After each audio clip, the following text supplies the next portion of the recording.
大家好，我是田园。今天给大家分享一个简单又好吃的白芝麻面包圈的做法。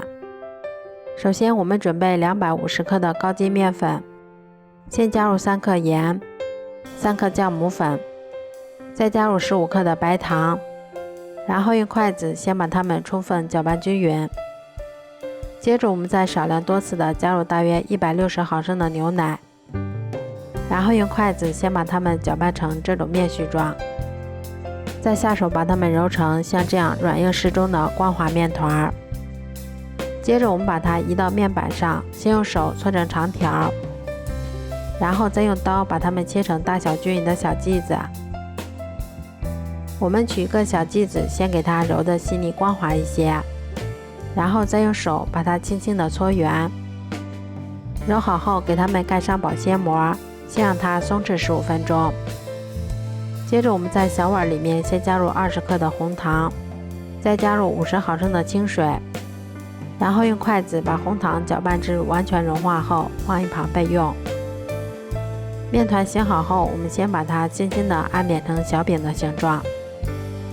然后再把它擀成一张厚度约3毫米的牛舌状饼皮。接着我们先把它从一头慢慢地卷起来，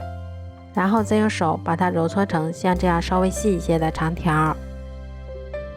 接着我们先把它从2头对折后，再像拧麻花一样给它拧上几圈，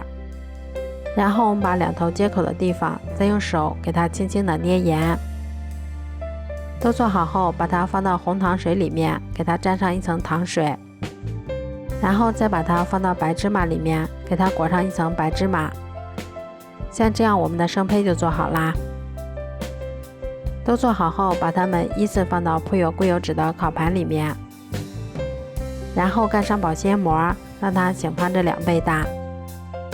醒好后，我们把它放到烤箱里面，烤箱中层上下火180度烤15分钟就可以啦。这样做出的白芝麻面包圈，刚出炉的时候吃起来外脆内软，